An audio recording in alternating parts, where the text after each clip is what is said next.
किसान न्याय यात्रा। किसान न्याय यात्रा अपने आप में इस बात को दर्शाता है, परिभाषित करता है कि किसानों के साथ केंद्र और राज्य सरकार की गलत नीति के कारण किसान बिहार से विहार करके दूसरे राज्यों में मजदूर बनने को विवश है, अर्थात बिहार से बिहार यानी बिहार के बाहर जाकर के।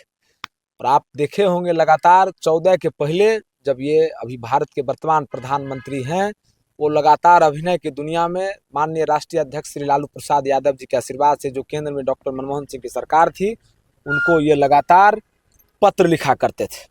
पत्र के माध्यम से अभिनय के दुनिया में ये लगातार कहा करते थे कि किसानों की आय को दुगुनी किए बगैर, किसानों के फसल को एमएसपी C2+50 A2FL नहीं C2+50 के फॉर्मूले से बिना दर्जा दिए देश को विकसित भारत के रूप में सपना देखना ही अपने आप में बेईमानी है। और जब प्रधानमंत्री के पद पर आसीन हो गए तो आप लोगों ने देखा होगा किस प्रकार से हजारों किसान, लाखों बल्कि करोड़ों किसान आंदोलनरत थे दिल्ली में टिकरी शंभू बॉर्डर पर। और उसी बीच में स्वतः संज्ञान लेते हुए सुप्रीम कोर्ट के सर्वोच्च न्यायाधीश ने कहा कि इन लोगों के किसानों की मांग को आप पूरी करें। और मांगों में प्रमुख कृषकों के, हम लोगों के आंदोलनकारियों के द्वारा कहा गया कि जो स्वामीनाथन कमेटी के द्वारा सिफारिशें की गई है, किसानों की आय का संपूर्ण लागत का, जो किसानों के फसलों का उसका 1.5 गुना लागत का के हिसाब से एमएसपी को कानूनी दर्जा दीजिए। और इतना ही नहीं, कहा कि उससे कम में, अगर उदाहरण के तौर पर अगर ले लीजिए, गेहूं की कीमत 3,000 रुपये प्रति कुंटल है और बाजार में कोई बिचौलिए उसको 2100 रुपये प्रति कुंटल की खरीदगी करते हैं, तो उसके लिए कठोर कानूनी कार्रवाई, कानून का निर्माण बनाया जाए।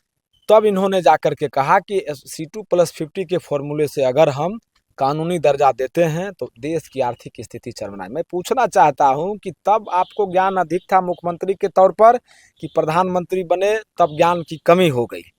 अब अभिनय की दुनिया में निकल करके आए, 700 से अधिक किसानों की शहादत हुई, आप लोग सब लोगों ने देखा।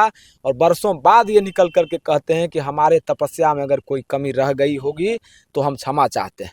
ये चुनावी राज्य के प्रधानमंत्री रह गए। हाल ही में संपन्न हुए तेलंगाना, मध्य प्रदेश और छत्तीसगढ़ के चुनावी राज्य में इन्होंने वक्तव्य दिया था कि हमारी सरकार बनी तो यहाँ के कृषकों की धान की खरीदगी 3175 रुपये प्रति कुंटल किया जाएगा।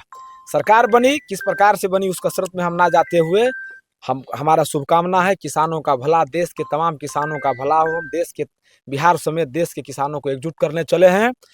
वहां के किसानों की धान की खरीदगी अगर 3175 रुपये क्विंटल हो प्रधानमंत्री के वक्तव्यों के पश्चात आलोक में, तो क्या बिहार देश के बाहर है? बिहार इस देश का हिस्सा है कि नहीं है? प्रधानमंत्री पूरे देश का है कि बिहार को छोड़ करके? ये प्रधानमंत्री को बताना चाहिए। प्रधानमंत्री का वक्तव्य पूरे देश पर लागू होगा या किसी चुनावी राज्य पर लागू होगा? बिहार के मतदाताओं से उनको मतलब है या नहीं है? ये भाजपा और आरएसएस वाले लोगों को इन बातों को बाकायदा आकर के बताना चाहिए। एक अब हाल ही में दिया हो गया एडीजी के द्वारा जो वक्तव्य है, किसान संगठन और भी दल का है। आप लोगों ने देखा होगा, मेरा संगठन माननीय राष्ट्रीय अध्यक्ष श्री लालू प्रसाद जी के दिशा निर्देशन में, भारत भविष्य श्री तेजस्वी यादव जी के दिशा निर्देश पर बिहार के सभी जिला मुख्यालयों पर 1 दिवसीय पुतला दहन इन कारणों से किया गया कि एडीजी ने किसान को गाली दिया, अपराधी कहा। जनता दल यूनाइटेड के भी किसान पर कोष्ठ है, भारतीय जनता पार्टी के भी किसान मोर्चा है, आप सब लोग जानते हैं।